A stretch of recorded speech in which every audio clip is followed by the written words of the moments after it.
Today, something different.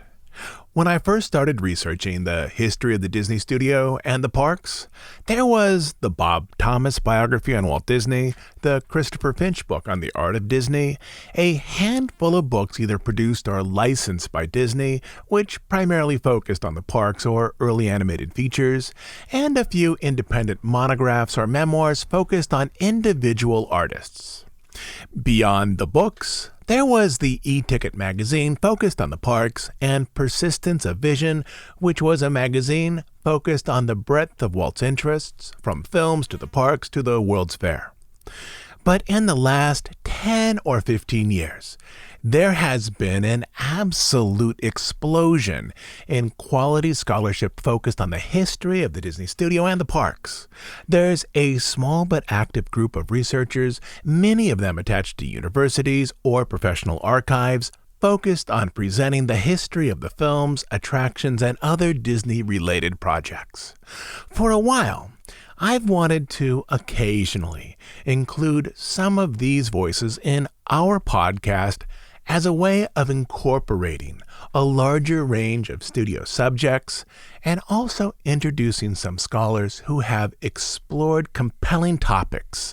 But also, I didn't simply want to have author interview episodes. There's a lot of those out on the web right now, and many of them are quite good. I wanted to carve out something a little different for our podcast. Everything in our podcast is written. Essentially, I write an essay each week and then read it. Last week, the essay was focused on how modern cement design contributes to the sense of immersion guests find in the parks. So the tone of our podcast is similar to that of an audiobook. I wanted to keep that same feel, as occasionally we included the voices of other authors. So as an experiment in form this week, I have a solution, or a possible solution, to how to pull all of this together to keep the narrative written tone that is central to our podcast, to include voices of other scholars deeply invested in researching the history of the studio, and to introduce you to some stories that you probably haven't heard before. So here's the format. If it works well, maybe we'll try it again with another author in a few months. And if it doesn't, we'll try something else till we find the exact right mix. But we aren't just going to have an interview. I'm going to read you a section of the book. Our guest today, Jake S. Friedman, has spent years researching the history of the 1941 strike at the Disney studio, a pivotal moment in the history of animation. The 1941 strike is the end of the golden age of animation at the Disney studio, the moment that the studio shifted from an open arts collective managed by Walt to a slightly different studio whose work was arranged more fully through contracts. We've looked at the strike on our podcast previously, about 5 years ago. Over on Bandcamp, you can find a 2-part series on the strike that explores the strike from the perspective of Disney artist Ward Kimball. But what Jake has done is fascinating. He's examined the strike from 2 polarizing figures. The first is Art Babbitt, a Disney animator who propels the strike to elevate the rights and voices of other artists, and Walt Disney, who sees the strike as a threat to the artistic center of his studio, as it would contractualize the arts community that he had developed there for years. In his book, Jake tells the life story of both Art Babbitt and Walt Disney. There are, of course, other biographies on Walt, but Jake specifically structures his narrative so that his exploration of Walt's early years highlights why Walt moved away from a system of labor collectivism. Jake also looks at how Art Babbitt's early experiences moved him towards those ideals and the strike. I've read the book multiple times now. I went through it again earlier this week with an eye toward selecting pages that everyone listening to our podcast would enjoy. Initially, I thought I'd read a chapter focused on the strike itself, but the presentation of those events in Jake's book often relied on details discussed earlier in the narrative. So I finally settled on the introduction of Walt Disney as a boy, which is something we've not explored much on our podcast, and how Walt's relationship with, and at times resentment for, his father, a socialist, prepared his outlook so that it would later clash with one of the best artists at his studio and one of the strike leaders, Art Babbitt. Also, I recognize that in terms of books out there, there is a range of readability and depth of research in them. So, as I read this section to you, notice the richness of details, the specificity of research, and also how this book wants to tell you a story about how Walt and his artists moved toward some very difficult times in the 1940s, a strike that lasted nearly an entire summer and forever changed the studio.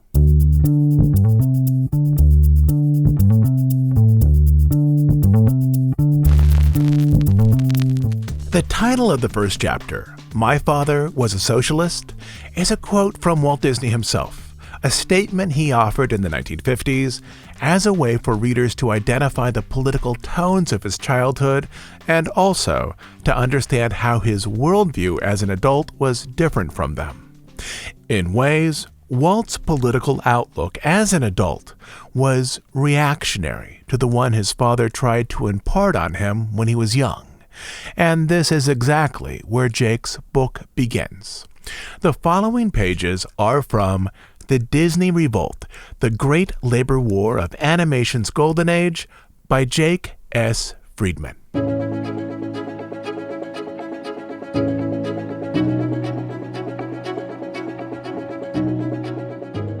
The Democratic National Convention was held in the Grand Chicago Coliseum. 40,000 citizens filled the Coliseum's 7-acre interior from the floor to the wings as William Jennings Bryan took the stage. A member of both the Democratic Party and the Populist Party, Bryan was the progressive candidate of the common man.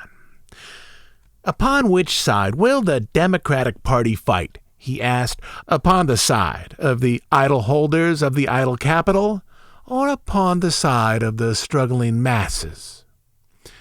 When Bryan finished his speech, men hooted and threw their hats, women waved handkerchiefs. The cheering lasted for 30 minutes, while delegates hoisted Bryan on their shoulders and carried him around the floor. As Bryan was departing on his buggy, a man chased after him. This man was a laborer, lean, gaunt, and 37 years old. Just a few years before, he had failed as an orange grower in Florida and had come to Chicago to work as a carpenter. The man made it to Bryan's buggy. He extended his hand in admiration, and Bryan shook it for the rest of his life. Elias Disney would tell his children how he got to shake the hand of William Jennings Bryan. Bryan became the presidential nominee for both the Democratic and the Populist parties. But after he lost the 1896 election to Republican William McKinley, the Populist Party started to disintegrate, polarizing liberal voters. Many of Bryan's supporters followed him into the slightly more moderate Democratic Party. The more radical contingents eventually gravitated toward the newly formed Socialist Party and its frontman, Eugene Victor Debs. Faced with a choice, Elias Disney went with Debs and became a member of the Socialist Party. "My father was a socialist," Walt Disney would say at the comfortable age of 58. Walt and his interviewer, journalist Pete Martin, had something in common. Each could say that his father was a Debs man. Walt would recall it with disassociated wonder from his perch of commercial fame and fortune. But during the years growing up in his father's home, the Socialist Party was the predominant influence, not only politically, but as a way of life. Elias Disney allowed his politics to dictate how he managed his money and his family as well. In January 1905, Debs led a Chicago convention for a larger socialist movement. As it became more radicalized that summer, Debs stepped away, and a new, more militant leader stepped up. His name was William D. Haywood.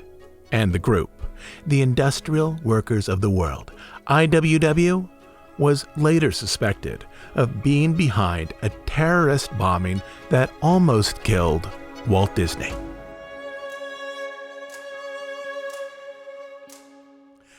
Crowded, Smokey? That was Chicago in 1906. It was the second most populous city in the United States with around 1.9 million people. Horse-drawn buggies clip-clopped through the streets, and gas-powered street lamps burned every night. The Industrial Revolution was still in full swing, and factories along the skyline billowed exhaust into the sky. For a 4-year-old child named Walter Elias Disney, that was life. Walter, born December 5, 1901, was the youngest of 4 sons of Elias and Flora. Elias had been born in Ontario, Canada, the son of Irish immigrants. Flora was from Ohio and was of German and English descent. Their sons, Herbert, Ray, and Roy, predated Walter by several years. 2 years after Walter came his baby sister, Ruth. Crime was rampant in the Disney's Chicago neighborhood, and Elias's brother Robert beckoned him to the Missouri farmland. Fearing for the safety of his 2 eldest sons, now teenagers, and with hopes of farming a fortune, Elias moved his family to a farm in Marceline, Missouri. The town was the home to fewer than 4,000 citizens and was unlike anything Walter had ever known. His family moved into a white farmhouse with green trim on 45 acres of land. There were fruit trees, berries, wild animals, creeks and brooks, and a main street that led into the quaint small town. Past the farmhouse was a tall, twisted cottonwood tree that Walter later dubbed his dreaming tree, and he and Ruth would climb into its branches or just sit in its shade in contemplation.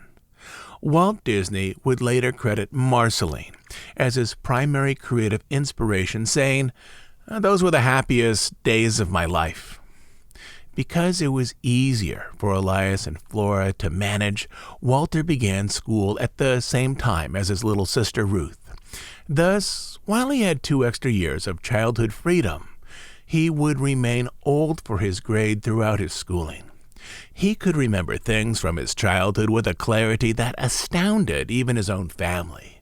There was the bliss of receiving his first drawing tablet and crayons from his Aunt Maggie, and her endless compliments on Walter's artistry.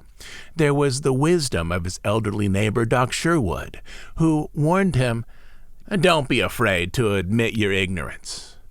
This was advice that Walt would cleave to throughout his life. As an adult, he would put almost blind trust in his appointed advisors. This, he figured, would free his creativity like the unhindered child in Marceline. That is not to say that the child couldn't get into big trouble.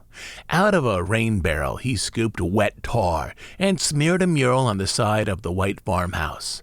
Flora gave him a bawling out, but Elias spanked Walter with his leather razor strap. Elias was strict in his ethos and in his authoritarianism. Churchy, a neighbor called him. Yet Elias, at least in those days, was able to express his own creativity as an amateur musician. Some nights the family gathered at Doc Sherwood's, and Elias played his fiddle while Mrs. Sherwood accompanied on the piano.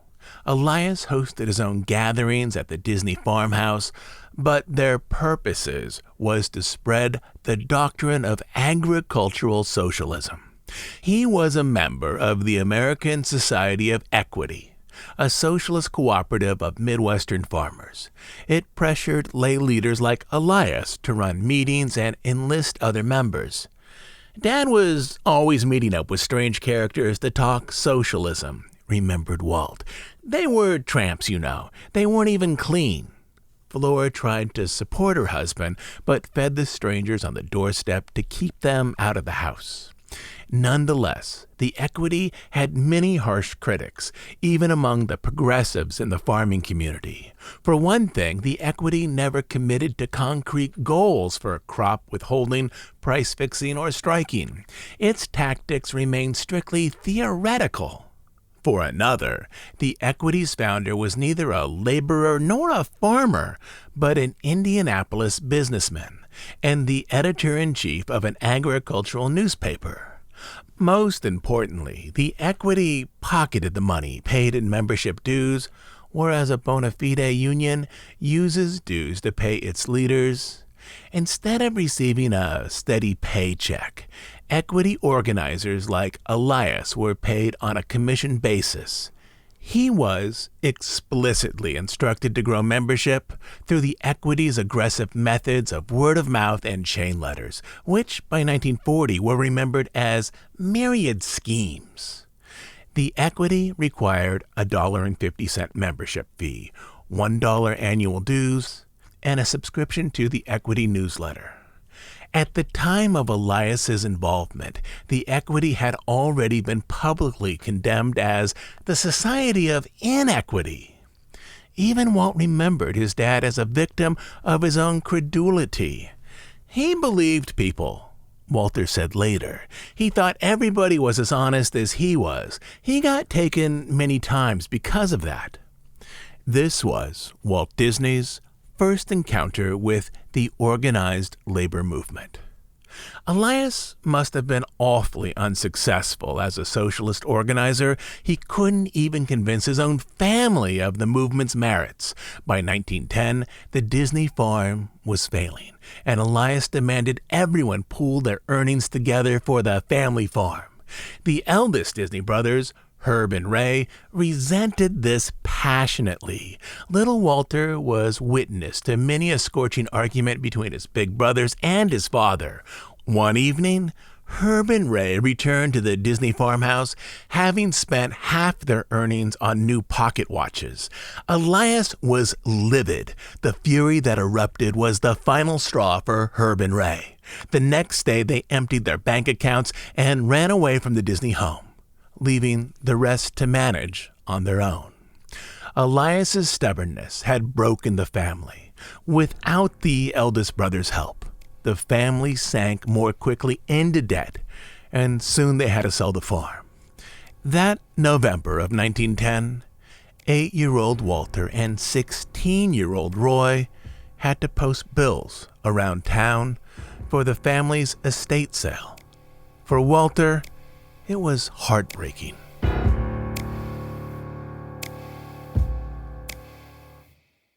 By May 1911, the family moved to Kansas City, Missouri, a city with a population of 250,000 people.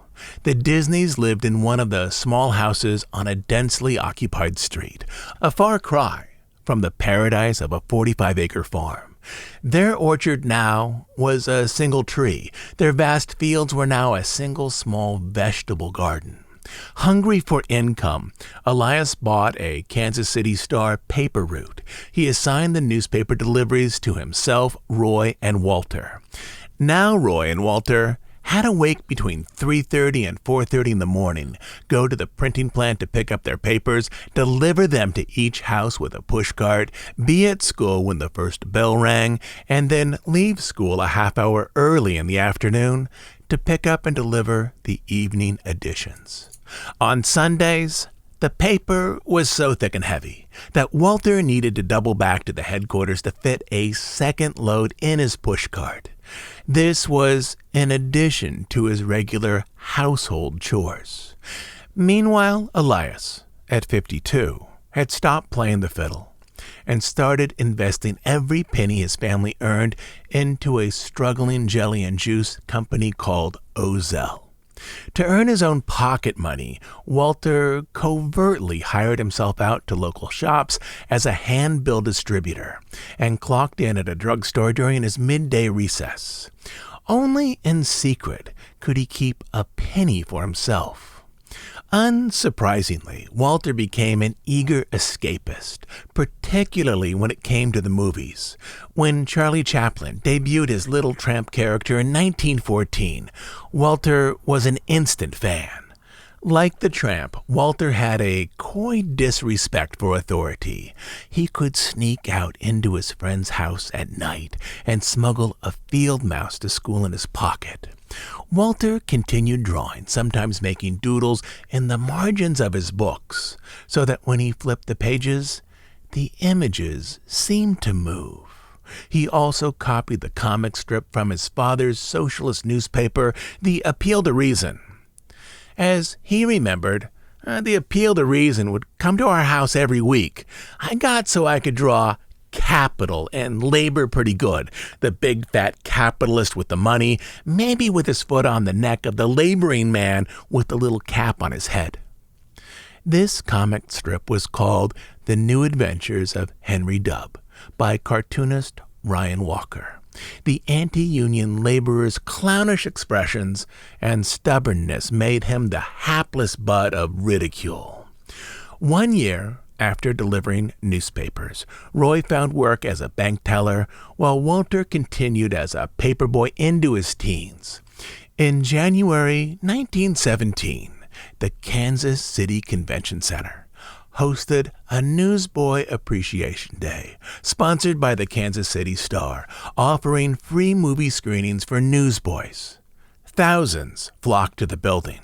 Walter had just turned 15 and was among the oldest in attendance.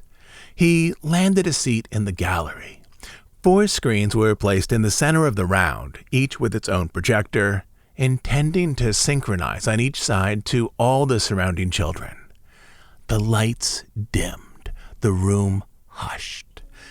The organist began the film's overture, and projectors began to roll the silent live-action film, 1916's Snow White.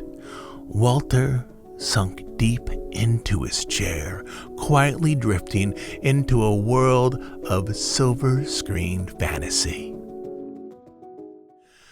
Because the Chicago-based Ozell Company was close to bankruptcy, Elias thought it wise to help revive it. In March 1917, he sold Walter's paper route and moved the family, himself, Flora, Walter, and Ruth, back to Chicago. At this time, Eugene Debs, leader of the Socialist Party, was touring the country protesting the Great War that the United States entered on April 6th. The Socialist Party adamantly argued that the war was waged by the rich, but fought by the poor. President Woodrow Wilson was not pleased. On June 15th, Congress passed the Espionage Act, declaring it treasonous to protest the war. That same month, Roy defied his father's politics and volunteered for the U.S. Navy. The family saw Roy off to war, and his brother's enlistment struck Walter as the most noble thing he had ever witnessed. Chicago had changed in the 11 years since Elias and Flora had lived there. Most significant was the presence of the industrial workers of the world. Eugene Debs' once modest socialist convention had swelled to tens of thousands, largely due to the Russian immigrants who had come after the communist revolution led by the Workers' and Peasants' Red Army. The IWW had a reputation for intimidation, sabotage, violence, and vandalism, planting bedbugs in hotels, burning down wheat fields along with their threshers, razing lumber yards, and destroying granary machines. The IWW protested the Great War in swarms that outnumbered law enforcement. Members of the IWW sneaked aboard military trains and taught U.S. soldiers how to poison fellow enlisted men. Uncooperative enlistees were reportedly thrown from the trains.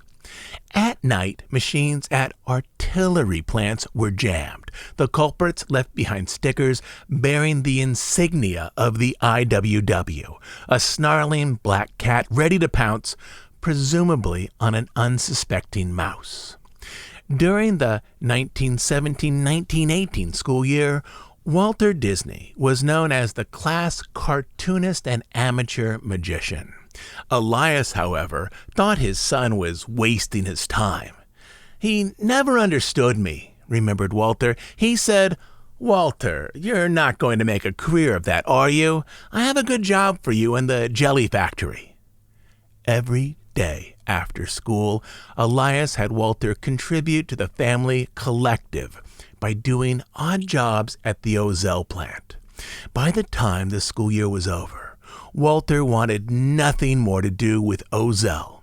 In June 1918, Eugene Debs was arrested and charged with 10 counts of sedition for protesting the Great War.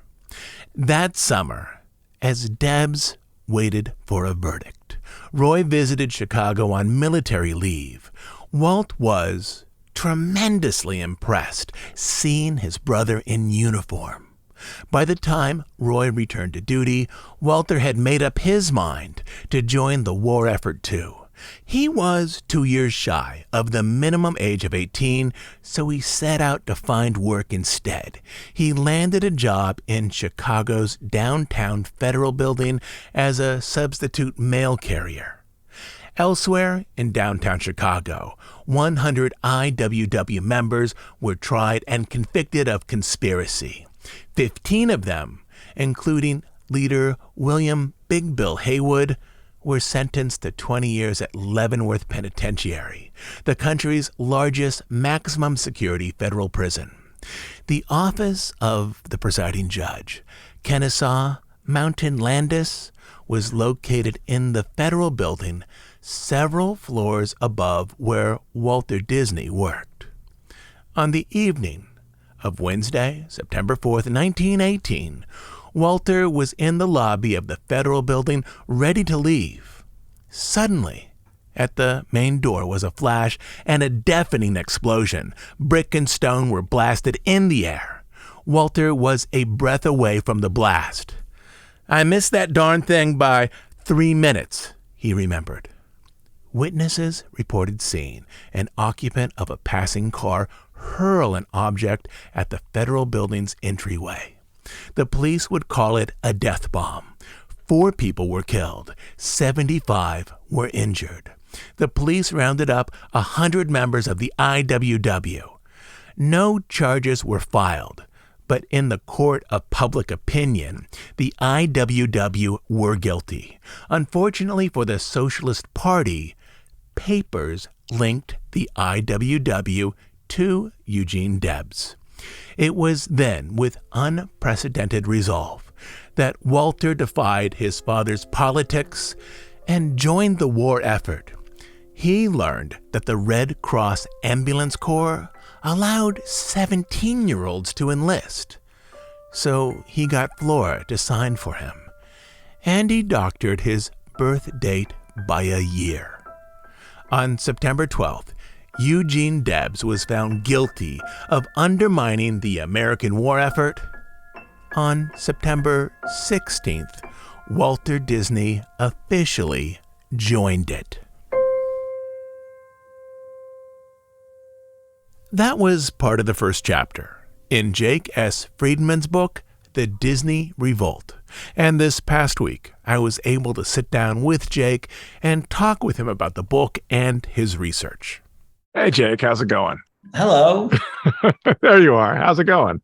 Great. Good to see you. Good to see you, too.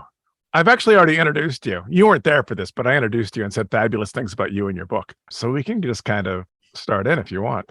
Great. I'm super interested in how you arranged the book, not only as a historical narrative, but as an exploration in terms of how the life experiences shape the underlying ideologies of both Walt and Babbitt. So your book isn't just about a person, it's about the event and what went into that created such issues for the strike. I knew I wanted to give a background on who these two guys were.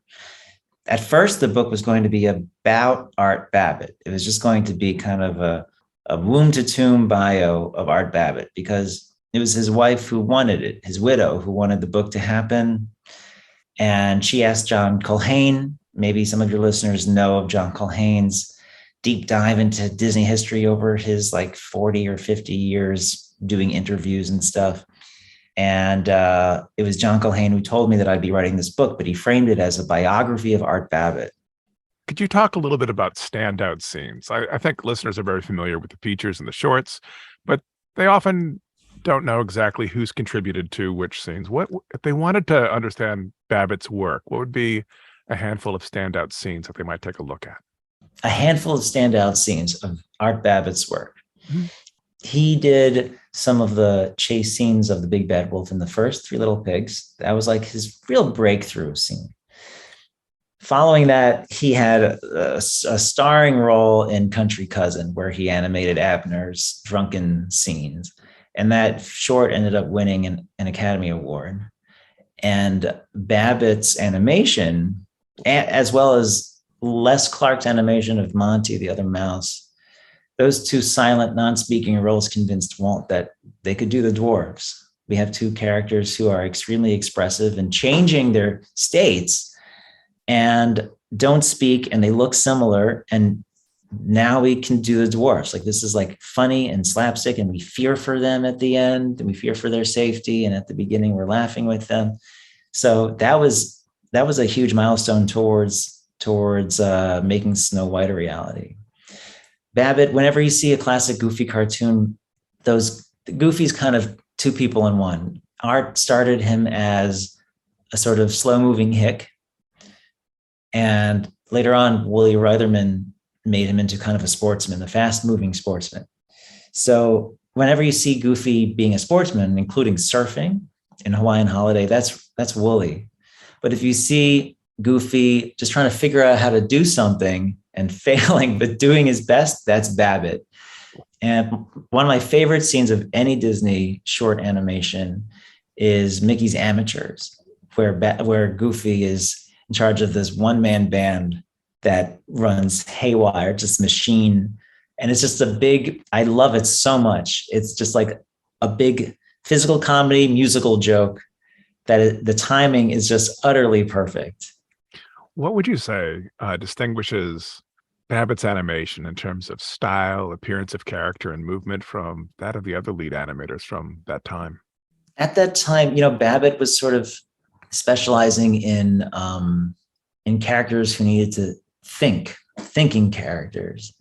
And Babbitt seemed to be able to figure out how movement affected a character's personality. So whenever there was a need for how movement changes the personality, Babbitt seemed to have been that guy. And it was he who invented that technique that he called breaking the joints, where if you watch Goofy animation frame by frame, the knees are bent the wrong way, ankles, he's just treating the body like one big follow through. So one of the things that I think is interesting about Babbitt is in Snow White, inside the studio, the big disappointment was how stiff and halting the prince looks on screen, that the studio had figured out how to animate women and cartoon figures, but they really hadn't figured out how to animate men. And I think some of the standout animation for Pinocchio is Geppetto, just the fluidity of it, the expressiveness of it. I imagine somewhere in Babbitt's mind was the understanding animation of adult men and Disney animation really hasn't worked out so well. And he just knocks it out of the park with Pinocchio 3 years after Snow White comes out. I think, I give examples in my book as to how he was able to do Geppetto so well. I mean, he had just done the Queen, the evil Queen in Snow White. He had done a few villains before. His first really big, outstanding scene was from The Mad Doctor, where the Mad Doctor takes the scissors and cuts Pluto's shadow in half. That was Babbitt who did that terrifying, evil character. He was doing a bunch of Pete, and then he was given the Queen in Snow White, and he's able to nail the kind of terrifying but attractive quality in her. But with Geppetto, Geppetto had a whole different design that looked a lot more like Doc, roly-poly glasses, and the whole character of him. And I have to credit J.B. Kaufman for doing a bunch of beautiful research on the making of Pinocchio, which is all in his book about Pinocchio. Mm-hmm. The character was going to be a sourpuss because he lived alone, the writers reasoned. And so he really wanted a kid, but he was like an isolationist this whole time. And that idea was scrapped even after some test animation. And it was Babbitt who sort of like went into his, I don't know, maybe subconscious, but he pulled out a bunch of characteristics and a new design. And this design resembled his own dad. And so Geppetto has this fatherly feel because Babbitt applied what he knew about his own dad to the character. So I don't know if you remember this or not, but many years ago, I want to say like about 5 years ago, you showed me a couple, I think it was three early chapters from the Babbitt version of this book. So I got to see a little bit of what, like a Bildungsroman biography, the womb to the tomb biography would have been like. So you changed the approach to the material from a biography to multiple biographies that then culminate around an event that has a locus of conflict in it. And so what was the different writing strategy that you took to change from the first type of book that you're writing and to this other, which I think is a far more interesting take on it, the other book that you produced? Yeah, thank you. It's even a shorter book, I think. Like the actual text of this book, of the Disney Revolt, it's about 250 pages in the book. I think if it was going to be Womb to Tomb, just Art Babbitt, it would have been like 100 pages more. But because I wanted to make this a story about the strike, then only things that were relevant to the strike could go in. So the events in Babbitt's life that sort of indicated his personality as a young person and growing up and being a young professional in New York, all these things that sort of like shaped him and built up this idea of justice and what's right and to advocate for yourself and lobby for your rights, like all of that, I kept that. And there were other fun stories about Babbitt's, early life that had to go, unfortunately. Some crazy stories. Oh yeah. Yeah. Some fun stories about Terry tunes that had to go when he was working for Paul Terry. But if they were relevant to the strike, they stayed in. And I just wanted to, once I decided to make a story about the strike and not about Babbitt, that meant doing some research on Walt, which I hadn't really done. I knew, like we all know, all us Disney fans and Disney aficionados know, a general scope of what his childhood was like. And, Chicago, Kansas City, and then Hollywood and Alice comedies and Oswald. But I really wanted to understand like how he developed his personal politics. His dad was a socialist. How come he wasn't a socialist? He did so many things to kind of break away from his dad. Don't call me Mr. Disney, call me Walt. But he also, when he's arguing with the labor people in 1941, he's talking about how unionists took advantage of his dad. So he has a lot of empathy for his dad too. So Walt, like every one of us, is a very complicated human being. And it's just his complications are just so blown up because he's just a larger than life personality. But I wanted to forget all that and just look at him as a person and what made him who he was. And once I put everything in a chronological order, things started to emerge. There were some like light bulb moments, like aha moments, like right after he nearly was killed at a terrorist bombing in Chicago that people thought was due to this fanatical leftist socialist group. It was like a day or two after that bombing, Walt joined World War I, totally going against his dad and the socialist movement of anti-war, the idea that war is waged by the rich and fought by the poor. Walt was like, screw that idea, the basic socialist mentality, right? His dad followed Eugene Debs, the socialist leader. Eugene Debs went to prison for protesting this war. Walt joins the war.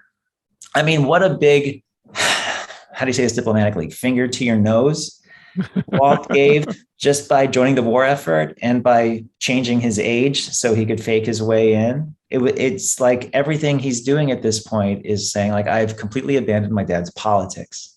I may appreciate him, but this was the last straw. And then we moved our conversation back on Babbitt again. And as I went into the research and I found Babbitt incredibly fascinating, for me, the most fascinating part of Babbitt's life was the strike. Like, that was the cornerstone. That was the tipping point.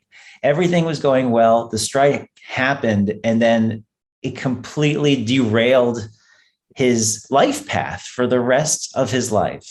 changed the way he experienced the world, changed the way people he knew and loved experienced him. Like it was a very, very drastic thing in his life. And it made me think about like how many of us have one moment or one experience that like turns something in our life, that like changes things for the better or for the worse. Like, what is that one thing in our lives that the rest of our life hinges on?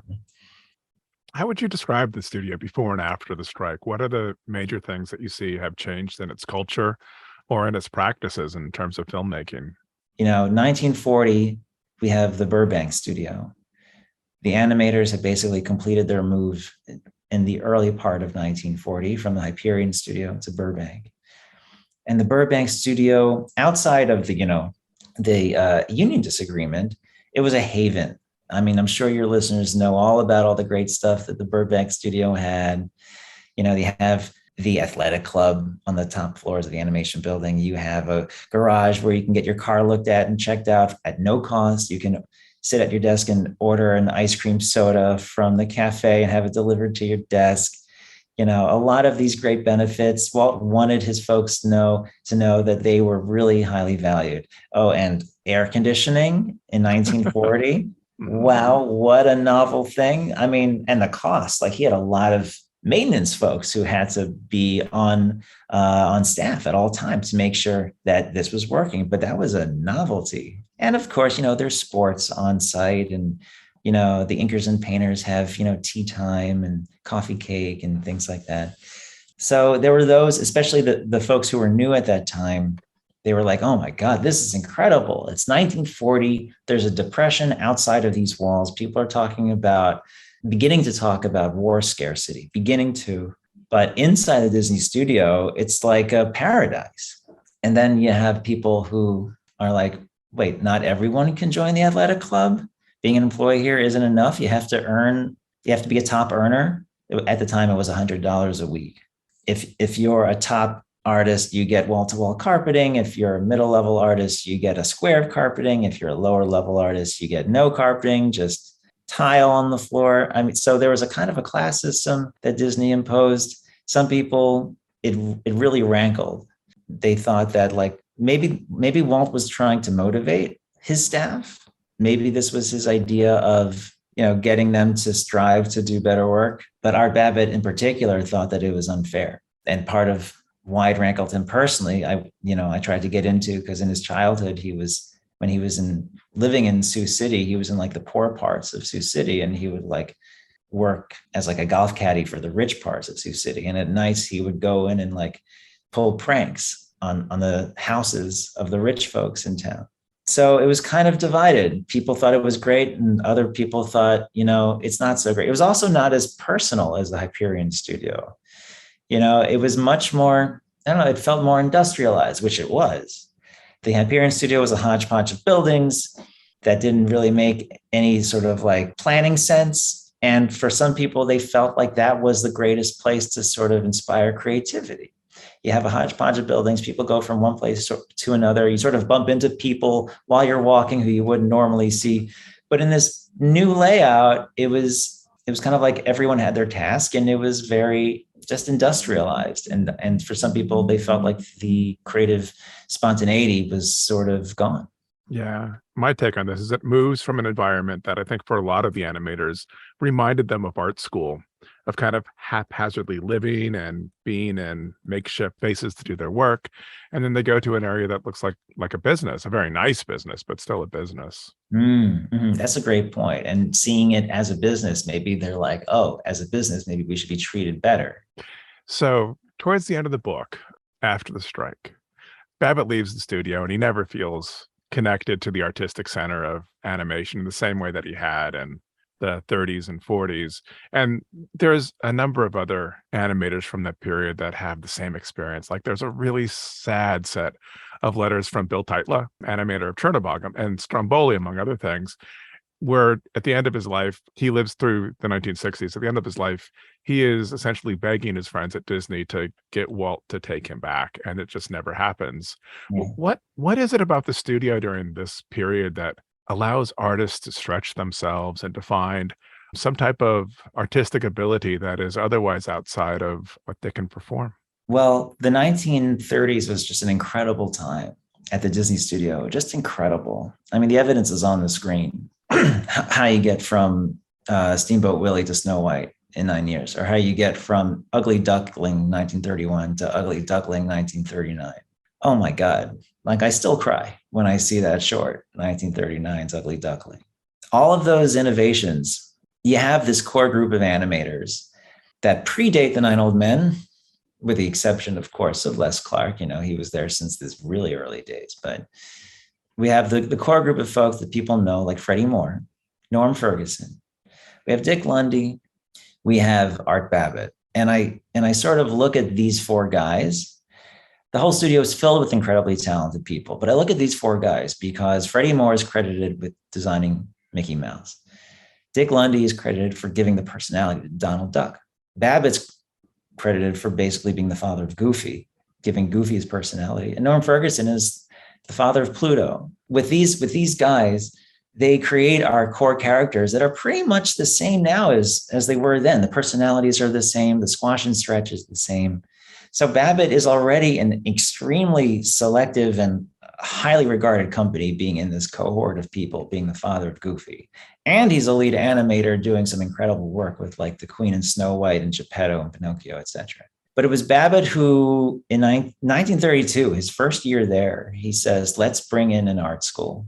I paraphrase. He said, let's bring an art school to the animators. Let's do it at my home. And then Walt's like, I hear you're having these nude women at your home. And he says, how much are you paying these models? And Babbitt thinks quickly and he doubles the price in his head. And Walt says, okay, we'll have him here and I'll pay for art supplies. I mean, that says a lot about Walt, to just be so down to have these art students, these art models, and treat his animators like students again. Babbitt had grown up in New York City. There are plenty of art schools in New York City that you can just like walk in and take a standing class, like the Art Students League, which still exists, for instance. He was taking classes there and at other places just to get better. And he understood that there's value in that. So they were like, who do we get to teach these classes? And Art Babbitt asks around, and his friend, Hardy Gramacki, says, I knew this teacher, this young guy over at Chenard named Don Graham. And Babbitt calls him up, and Don Graham comes over. And until the end of his life, Graham credited Babbitt with bringing him and the art school to Disney Studio. And that art school just became more and more complex and really did make the place look like a campus. And Dave Hand, the Disney director, really started like spearheading, sort of became like, he didn't use the term, I'm going to use the term, the dean of the Disney Art School. And Graham became the leading professor and teaching things like action analysis and life drawing. Yeah, that's one of the things that really sets Disney apart, because Disney is willing to let the studio run in part as an arts collective, in which some of the things would immediately play into the animation that helped the studio, and other things might not. They just might be explorations, which seem to be fine there. Yeah. Over at MGM, during like almost the same years, the art directors, the assistant art directors, the sketch artists, and the matte painters tried to get drawing classes going over there, because most of them were art students, had been art students at one time. And they were told that the studio was fine with offering them space and they could use whatever supplies were already there, but they needed to pay the model themselves. And that's all that happened. And so for Walt to pick up the tab and then move it beyond that to something very formal, these efforts were attempted elsewhere in Hollywood, but they just never kind of got any traction, whereas they do at Disney. That says so much. That says so much. I mean, Walt was not afraid to spend money, which I think just like made his brother Roy foam at the mouth. Yeah. Yeah. It was Walt who said, let's use this editing machine called the Moviola to make pencil tests and spend the money to make extra reels of film that we're not going to cut into a final cut and just use it to test animation. The time, the physical resources of the film, the person operating the test camera, the idea of a Moviola was the first big change, and Walt deserves full credit for that. And at this point, we had talked about Walt Disney's childhood and Art Babbitt's childhood, and how the things that they had learned from their parents set them up for a conflict that would contribute to the strike of 1941. But then to wrap things up, we talked a little about how animators sometimes find places in features or shorts to include their own personality. It's very interesting. I was so eager to delve into Babbitt's psyche here because I find him to be such an interesting character who animates interesting characters.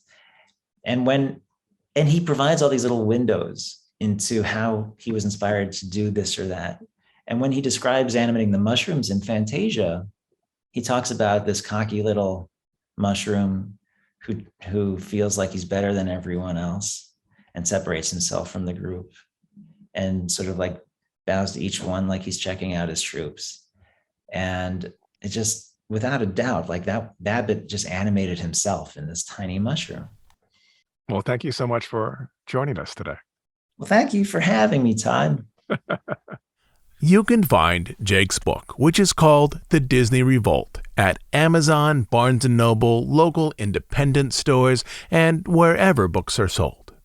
It's the story of the 1941 animator strike at the Disney studio and presents an engaging look at the life of Walt Disney and Art Babbitt, one of the strike's leaders, and how their childhoods and their beliefs about American life contributed to the conflict.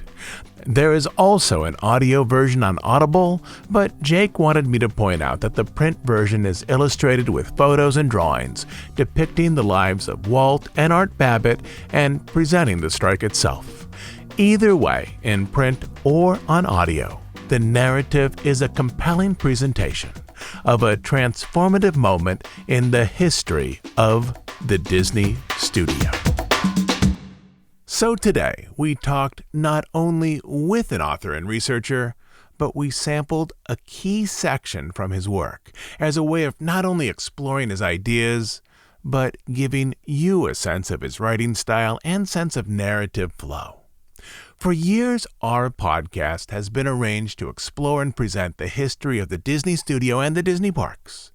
And if today's format worked for you, then maybe in a few months, we can bring in another author and researcher, listen to a key section of their work, and talk with them about it. For me, the reading of their work helps unify this type of episode with the other things we do here.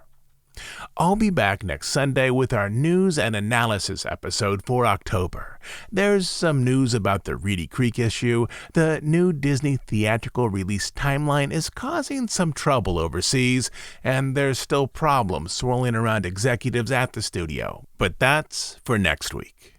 Also, over on Bandcamp, I'm still building our audio guide to Disney World. Another section of the guide went up this past week.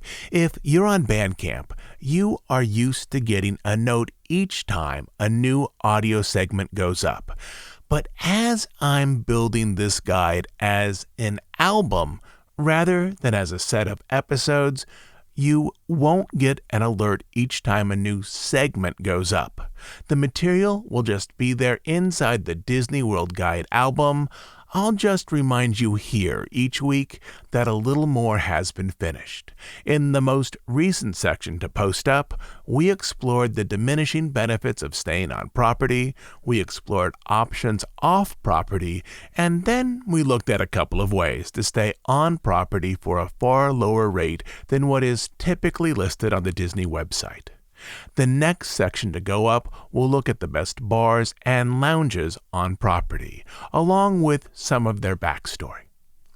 As you know, we're an ad-free, listener-supported podcast. We put out a new show every week for listeners around the world to enjoy. But without subscribers, we would simply cease to exist. We do just two things: deep dives on stories related to the history of the Disney studio and parks, and news and analysis of current events as they relate to the Disney company. If you enjoy these episodes, you can support our efforts by becoming a Bandcamp subscriber. On Bandcamp, you'll find dozens and dozens of extra episodes. But the best reason to subscribe is to make sure that this podcast continues to exist. You can subscribe at dhipodcast.bandcamp.com. I'll also leave a link down in the show notes. Until next time, this is Todd James Pierce.